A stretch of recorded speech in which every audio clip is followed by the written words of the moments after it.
Sire, Madame, Altesse royale, Mesdames, Messieurs, en recevant la distinction dont votre libre académie a bien voulu m'honorer, ma gratitude était d'autant plus profonde que je mesurais à quel point cette récompense dépassait mes mérites personnels. Tout homme et, à plus forte raison, tout artiste désire être reconnu. Je le désire aussi. Mais il ne m'a pas été possible d'apprendre votre décision sans comparer son retentissement à ce que je suis réellement.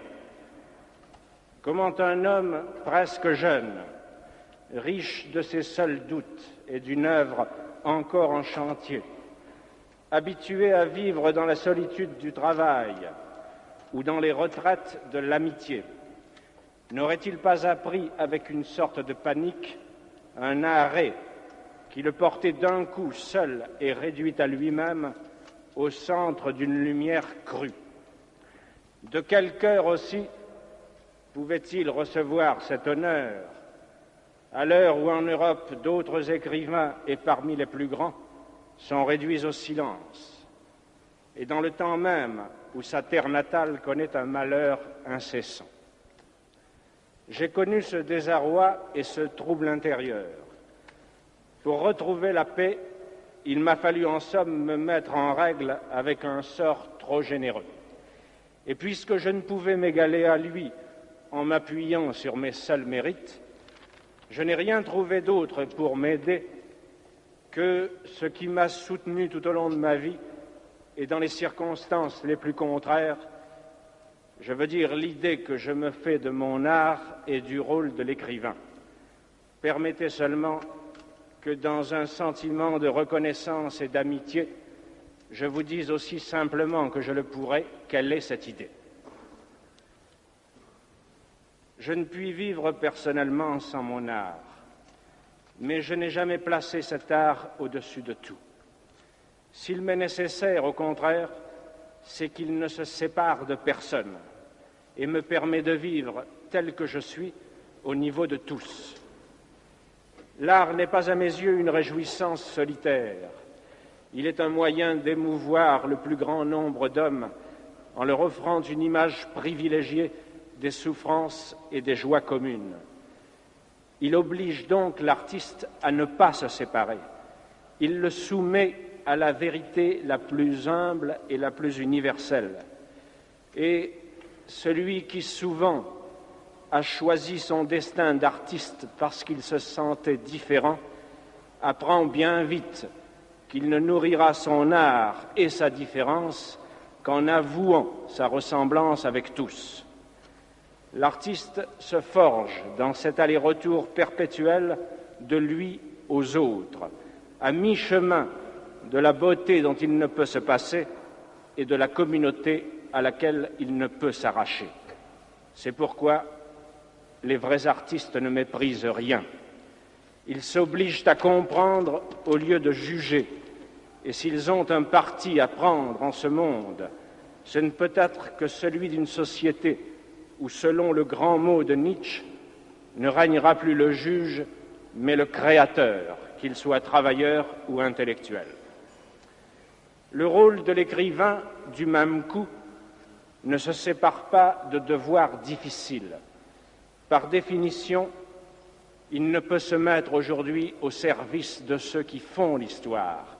Il est au service de ceux qui la subissent. Ou sinon, le voici seul et privé de son art. Toutes les armées de la tyrannie, avec leurs millions d'hommes, ne l'enlèveront pas à la solitude, même et surtout s'ils consentent à prendre leur pas. Mais le silence d'un prisonnier inconnu, abandonné aux humiliations à l'autre bout du monde, suffit à retirer l'écrivain de l'exil, chaque fois du moins qu'il parvient, au milieu des privilèges de la liberté, à ne pas oublier ce silence et à le relayer pour le faire retentir par les moyens de l'art. Aucun de nous n'est assez grand pour une pareille vocation. Mais dans toutes les circonstances de sa vie, obscures ou provisoirement célèbres, jeté dans les fers de la tyrannie ou libre pour un temps de s'exprimer, l'écrivain peut retrouver le sentiment d'une communauté vivante qui le justifiera, à la seule condition qu'il accepte, autant qu'il peut, les deux charges qui font la grandeur de son métier, le service de la vérité et celui de la liberté. Puisque sa vocation est de réunir le plus grand nombre d'hommes possible, elle ne peut s'accommoder du mensonge et de la servitude qui, là où ils règnent, font proliférer les solitudes.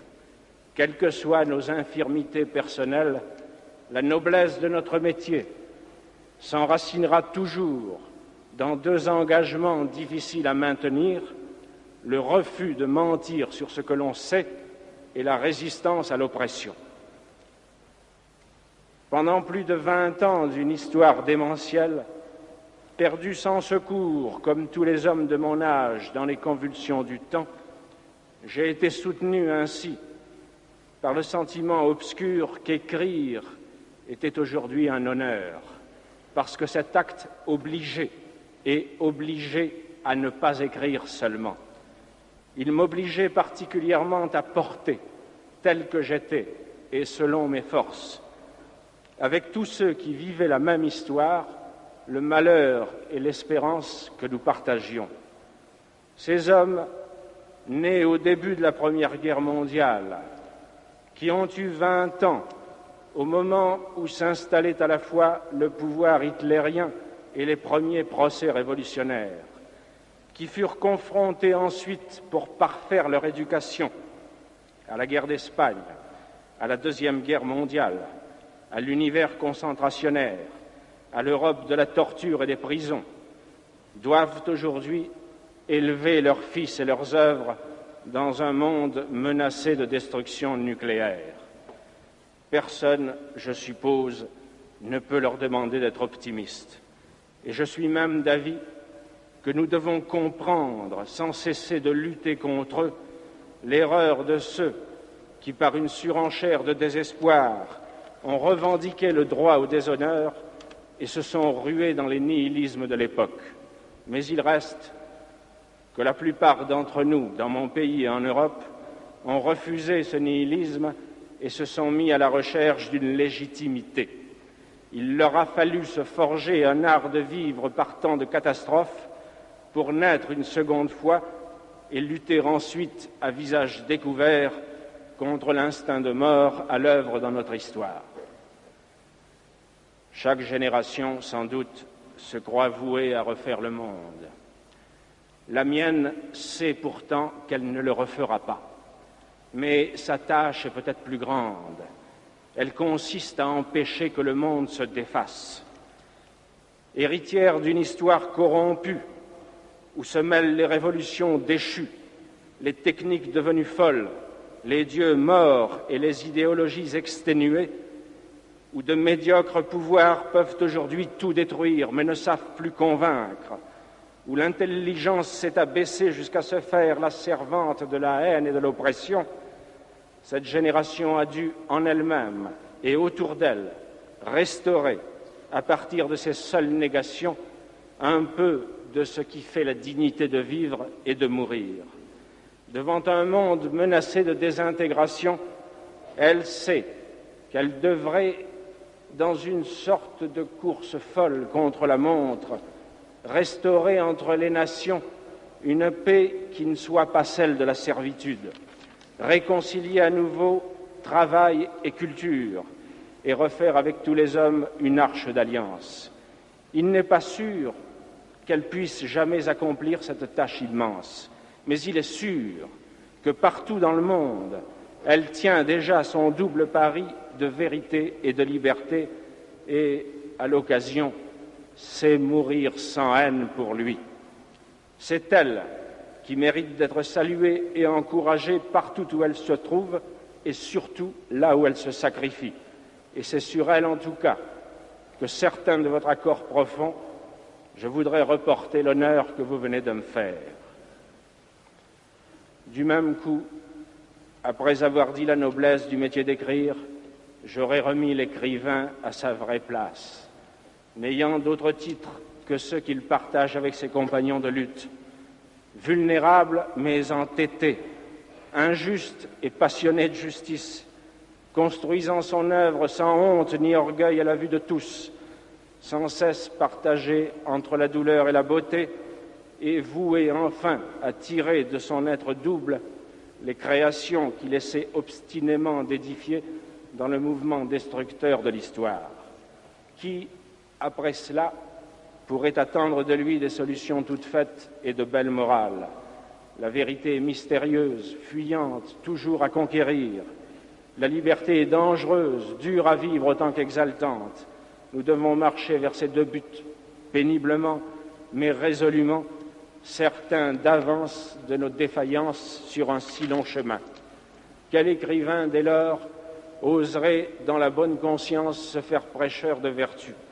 Quant à moi, il me faut dire que je ne suis rien de tout cela. Je n'ai jamais pu renoncer à la lumière, au bonheur d'être, à la vie libre où j'ai grandi. Mais bien que cette nostalgie explique beaucoup de mes erreurs et de mes fautes, elle m'a aidé sans doute à mieux comprendre mon métier. Elle m'aide encore à me tenir aveuglément auprès de tous ces hommes silencieux qui ne supportent dans le monde la vie qui leur est faite que par le souvenir et le retour de bref et libre bonheur. Ramené ainsi à ce que je suis réellement, à mes limites, à mes dettes comme à ma foi difficile, je me sens plus libre de vous montrer pour finir l'étendue et la générosité de la distinction que vous venez de m'accorder. Plus libre de vous dire aussi que je voudrais la recevoir avec votre permission comme un hommage rendu à tous ceux qui, partageant le même combat, n'en ont reçu aucun privilège, mais ont connu au contraire malheur et persécution.